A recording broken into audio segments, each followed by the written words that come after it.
Cherchez Luc 22. On va lire cette fois le récit du repas du Seigneur dans Luc 22. Mais déjà Luc 22, verset 1. Or la fête des pains sans levain, qui est appelée la Pâque, approchait. Donc en fait là on voit que la Pâque, qui veut dire passer par-dessus, un autre nom qui lui était donné, c'était la fête des pains sans levain. Et on va parler justement de ce pain sans levain. Et on va le voir justement. On va continuer au verset 7. Et le jour des pains sans levain, dans lequel il fallait sacrifier la Pâque, arriva. Il envoya Pierre et Jean, disant « Allez et apprêtez-nous la Pâque, afin que nous la mangions. » Et ils lui dirent « Où veux-tu que nous l'apprêtions ?» Et il leur dit « Voici, quand vous entrerez dans la ville, un homme portant une cruche d'eau viendra à votre rencontre. Suivez-le dans la maison où il entrera, et vous direz au maître de la maison, « Le maître dit, où est le logis où je mangerai la Pâque avec mes disciples ?» Et lui vous montrera une grande chambre garnie. Apprêtez-la, la Pâque, et s'en étant allés, ils trouvèrent tout comme il leur avait dit, et ils apprêtèrent la Pâque. Donc là, il faut un peu se mettre dans le contexte. On l'a vu dimanche passé, la première Pâque qu'ils ont célébrée, c'était en Égypte juste avant d'être délivrés. Et on ne va pas relire ce passage, mais vous vous souvenez, ils devaient choisir un agneau le 10e jour du mois. Ils devaient choisir un agneau, et puis le 14e jour, ils devaient le sacrifier. Et là, en fait, il parle de... Imaginez que les disciples, ce sont des Juifs, donc ils vont célébrer cette Pâque. Donc ils vont choisir un endroit qui a été préparé là, où ils vont sacrifier un agneau, vraiment. C'était pas virtuel. Ils avaient un agneau qu'il fallait égorger, qu'il fallait cuire, rôtir en entier et manger selon la Pâque. Ensuite, on continue. Et donc c'est dans ce contexte-là, ensuite, qu'ils se rassemblent, les 12, avec Jésus. Et quand l'heure fut venue, il se mit à table. Donc là, ils vont manger cet agneau, et manger la Pâque. Parce qu'il n'y avait pas que l'agneau, on va voir justement. Et les 12, il y avait les pains, justement, les pains sans levain, puisqu'elle s'appelait aussi comme ça, cette fête. Et les 12 apôtres avec lui. Et il leur dit, j'ai fort désiré de manger cette Pâque avec vous avant que je souffre, car je vous dis que je n'en mangerai plus jusqu'à ce qu'elle soit accomplie dans le royaume de Dieu. Donc pour Jésus, c'est la dernière Pâque qu'il allait célébrer, jusqu'à ce qu'elle soit accomplie. Et pour nous, elle est accomplie, cette Pâque, elle est accomplie dans le royaume de Dieu. Et là, il va lui donner toute sa signification. Ayant reçu une coupe, il rendit grâce, et il dit, prenez ceci et distribuez-le entre vous, car je vous dis que je ne boirai plus du fruit de la vigne jusqu'à ce que le royaume de Dieu soit venu. Ayant pris un pain, ayant rendu grâce, il le rompit et le leur donna en disant, ceci est mon corps qui est donné pour vous, faites ceci en mémoire de moi. De même la coupe aussi, après le souper, en disant, cette coupe est la nouvelle alliance en mon sang qui est versé pour vous. Voilà, on va s'arrêter là, dans le passage. Et du coup, là, rappelez-vous en fait que ce qu'on a déjà réalisé dimanche passé, c'est que ils ont mangé, c'est vraiment fort ça, parce qu'ils mangent cet agneau. Déjà, ils ont dû l'égorger, cet agneau, ils ont dû l'égorger, et ensuite le rôtir, et c'est ça qu'ils mangent, c'est cet agneau qu'ils mangent. Il y a Jésus qui prend le pain, et qui prend le vin, et qui leur explique, ceci est mon corps.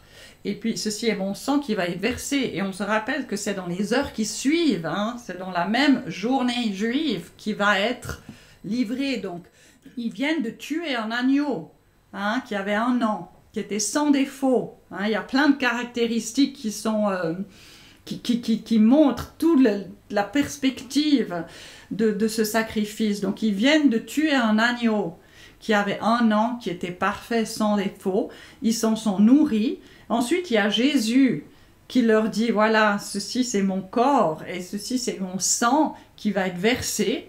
Et c'est dans la nuit, dans cette nuit-là et le lendemain matin, qu'il va être crucifié et qui va donner sa vie. Et il devait peut-être se rappeler les paroles, en tout cas ça leur a été éclairé après, qui a dit « Je suis l'agneau de Dieu qui ôte le péché du monde ». Vous vous rendez compte, enfin, tout d'un coup, moi-même en parlant là, ça me prend encore plus de réalité qu'ils ont mangé de cet agneau. Vous voyez, ils ont mangé vraiment de la viande d'agneau. Et ensuite, Jésus, il leur donne ce corps, ce pain, hein, mais il dit c'est mon corps. Et puis, ils voient Jésus qui va mourir. Ils vont comprendre que c'est l'agneau qui s'est donné, qui a été sacrifié une fois pour toutes pour nos péchés. Et après, cette Pâque, elle est accomplie. Et en mangeant le pain, ils se nourrissent de la vie de Jésus.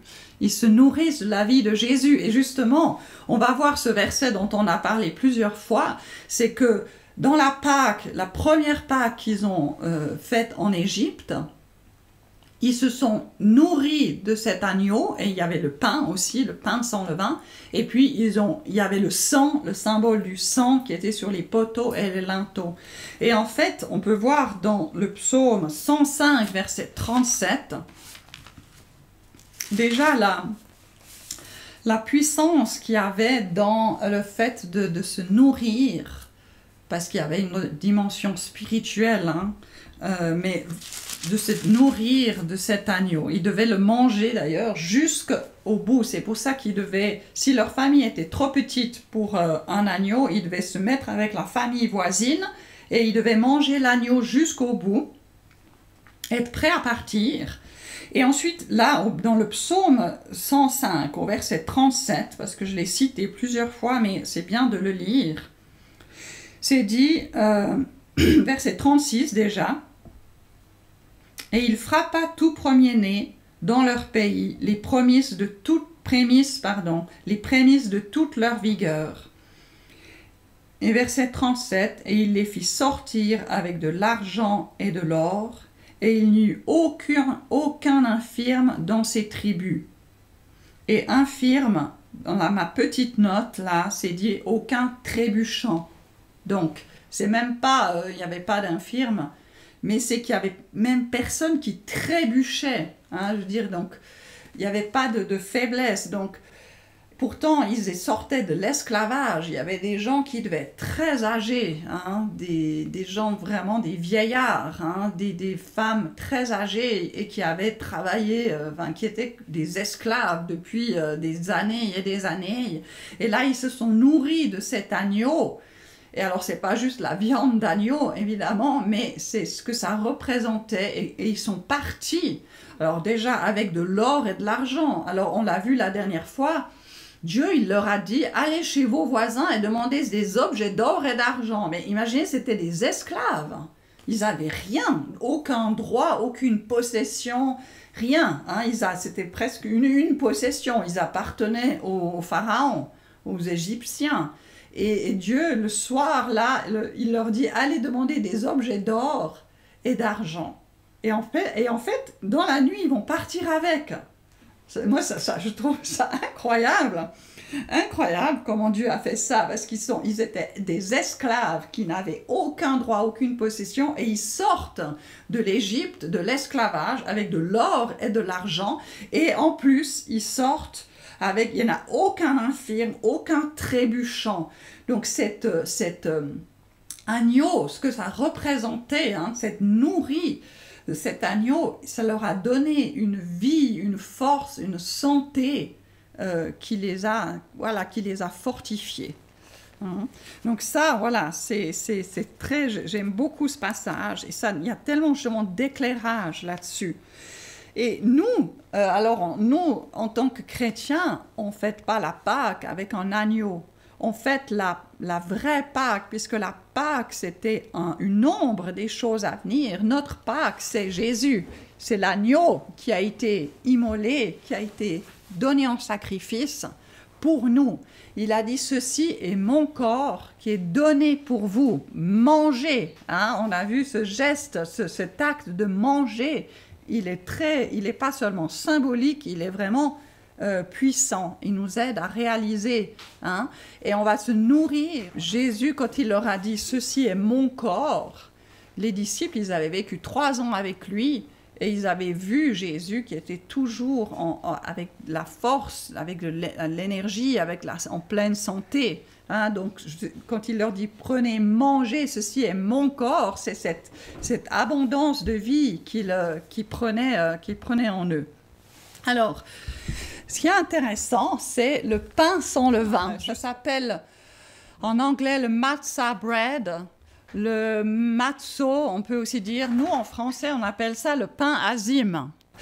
Et ce pain-là, alors bon, moi j'en ai pas là, mais parce que c'est pas le pain qui est magique, qui va produire un effet. Hein. Mais si on l'avait dans les mains, ce serait formidable. Mais là, j'ai pu juste vous montrer une image, parce que Dieu, quand il fait, justement, il nous a donné, pour le repas du Seigneur, il nous a donné quelque chose de concret à faire, hein, du pain et à manger, ok, et du vin à boire. Hein, et c'est comme, je le disais, une leçon objet. Hein, il aime nous faire vivre les choses pour les réaliser.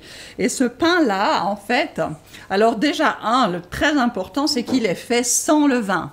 D'ailleurs, je crois qu'il doit être fait je ne sais plus combien d'heures, mais peu d'heures pour être sûr qu'il ne lève pas. Et dans la parole de Dieu, le vin, ça représente le péché. Donc, ce pain-là, il nous montre que Jésus, il était sans péché. Hein? Donc, il n'avait aucun, hein, et il devait même, avant la Pâque, nettoyer leur maison, qu'il n'y ait pas du tout de levain qui serait même sous les meubles ou comme ça. Il devait vraiment dégager le levain de leur maison. Et donc, ce pain-là, premièrement, il est sans levain. Donc, pour que ça représente, ça nous montre que Jésus, il était sans péché. Ensuite, si vous voyez, il est cuit au feu. Hein? Donc, il est brun un peu. Il a, comment dire, il a passé par le feu.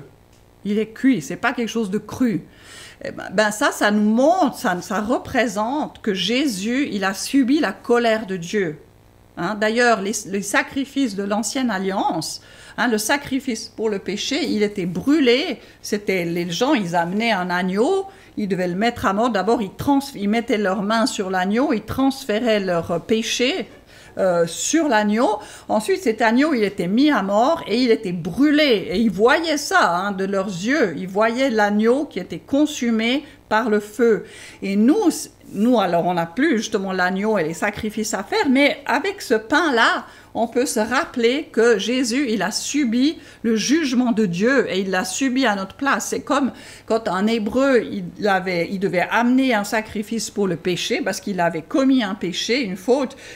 Quand il mettait ses mains sur cet animal, c'était qu'il transférait sa faute, et ensuite l'agneau, il était mis à mort à sa place et il était brûlé. Donc il voyait, c'était très dramatique quand même, de voir le sang qui coulait, hein, l'agneau qui est mort, et ensuite l'agneau qui était brûlé hein, sur le feu, et il pouvait voir le jugement. Ça représente le jugement de Dieu qui venait sur cet animal au lieu de venir sur lui.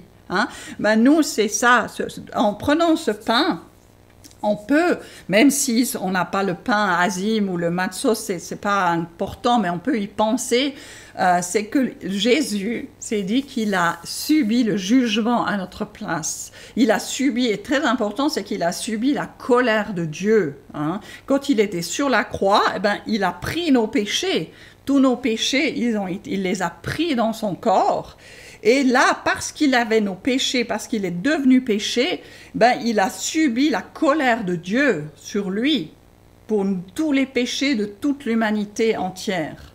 Hein, donc ça, c'est une deuxième chose qu'on peut réaliser en prenant ce pain, hein, en voyant ce pain, c'est qu'il a subi la colère de Dieu. Mais ce que ça signifie pour nous aussi, déjà avec le pain sans levain, c'est que ce que ça signifie pour nous, c'est que nous, on a reçu sa justice. C'est qu'on n'a plus de péché, on n'est plus pécheur. Alors, attention, ça ne veut pas dire qu'on ne commet plus d'actes de péché. Hein. Tous les jours, moi, je fais des choses que je ne devrais pas faire, ou je fais peut-être pas des choses que j'aurais dû faire, hein, même si c'est en pensée. Mais parce que Jésus, il était sans péché, c'est la raison, sans levain, hein, donc sans péché, c'est la raison pour laquelle Dieu a pu mettre tous nos péchés sur lui. Il n'en avait pas de lui-même. Il a pu mettre tous nos péchés sur lui et il a pu nous donner sa justice. Hein, maintenant, on est pur, on est saint devant Dieu. C'est extraordinaire, cette réalité, cet échange. Ensuite, la colère de Dieu. Lui, il a subi la colère de Dieu. Et ce que ça signifie pour nous, et ça c'est énorme, c'est qu'on ne subira plus jamais la colère de Dieu. Bien sûr, dans la Bible, on voit que la colère de Dieu, elle va encore tomber. Il y aura un jugement, mais pas sur nous. Jamais, plus jamais, jamais. Ça, c'est une certitude. Parce que Dieu, un juge qui punirait une faute 2 fois, ce serait un juge qu'on démettrait immédiatement de ses fonctions. Parce que si quelqu'un a été puni, il a purgé sa peine, imaginons qu'il doit faire 10 ans de prison, il fait ses 10 ans de prison, et après le juge dit « Ah ben non, en fait on va te remettre une peine parce qu'il faut que tu repayes une 2e fois pour le même crime ». On ne fait pas ça, même dans la justice humaine, hein. On ne fait pas payer 2 fois pour le même crime. Donc là, puisque Jésus sur la croix, il a porté nos péchés, tous, il n'en a pas oublié un seul, et il a porté l'humanité entière, du premier homme vivant jusqu'au dernier qui sera vivant déjà dans le futur, sinon il devrait revenir, hein, donc il a déjà fait passé, présent et futur, et il a subi la colère de Dieu. Maintenant, si aujourd'hui Dieu, il nous faisait subir sa colère, il ne serait pas juste envers le sacrifice de Jésus, ça voudrait dire que ce n'était pas assez. Hein? Donc, quand vous lisez dans la Bible que la colère, Dieu va manifester sa colère, oui, il y aura encore la colère qui va se manifester, mais d'une part qui va se manifester envers la nation d'Israël, hein, à part ceux qui ont pris Jésus comme Seigneur, Sauveur, hein, eux non plus, ils n'ont plus de jugement.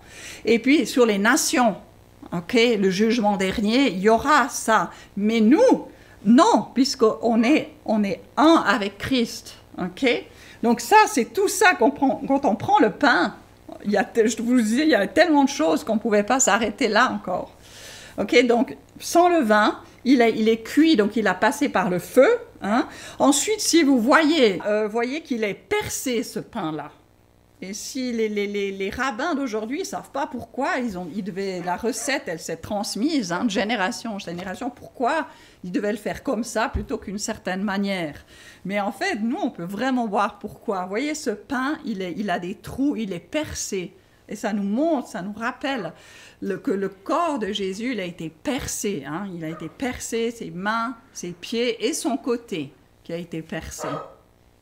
Et une dernière chose, enfin non, encore 2 choses, c'est que ce pain, si vous voyez, il a comme des lignes, des rayures dessus. Hein? Et en anglais, c'est plus parlant, mais ça marche, ça va quand même aussi, on va comprendre en français. Parce qu'en anglais, on dit ça des stripes. Hein? Il a ces bandes. Et si vous rappelez, ceux qui savent en anglais, Ésaïe 53, c'est dit « By his stripes, we are healed ». Hein? Par ses meurtrissures en français. Alors, voilà, en français, c'est des mots différents, mais en anglais, c'est le même mot. By his stripes, we are healed. Et en français, on pourrait dire des sillons. Le mot que j'ai trouvé le mieux, c'est des sillons. Et on se rappelle que quand il a subi le fouet, eh bien, il y a eu des sillons, vraiment. Si vous avez déjà vu des films, hein, on voit, il y a des sillons qui ont été tracés dans sa chair, hein. Et c'est dit que par ces meurtrissures, alors je ne veux pas déformer le texte, hein, mais par ces blessures, nous sommes guéris. Nous avons été guéris, même dans Pierre, il dit ça. Donc tout ça, on peut le réaliser quand on prend le pain. Et il y a encore une chose, c'est que Jésus, il a rompu le pain, hein. Il a rompu le pain avant de le manger et il l'a distribué, hein. Et son corps, il a été meurtri, il a été brisé pour nous. Alors pas ses os, il n'y a aucun de ses os qui a été brisé, mais son corps a été meurtri et brisé pour nous. Voilà, donc 5 choses que ce pain, j'en ai pas là, mais même si j'ai un autre pain, même si mon pain il a du levain dedans, mais parce que c'est pas ça qui fait la puissance. Ce qui fait la puissance de ce repas, c'est notre foi, c'est-à-dire ce qui nous est éclairé de ce que Jésus a fait. Hein? Mais Dieu, il fait tellement simple. Même un enfant, on peut donner un bout de ce pain à un enfant et lui expliquer ces 5 choses, qu'il va retenir ça. Hein? Donc que Jésus était sans péché, sans levain. Il a subi la colère de Dieu. Le pain, il est cuit par le feu. Il est percé. Hein? Il a été percé à notre place, pour nous. Il a été meurtri. Il a eu des sillons dans sa chair. Et par ces meurtrissures, ces blessures, nous avons été guéris. Et son corps a été rompu, a été brisé. Il a été donné pour nous.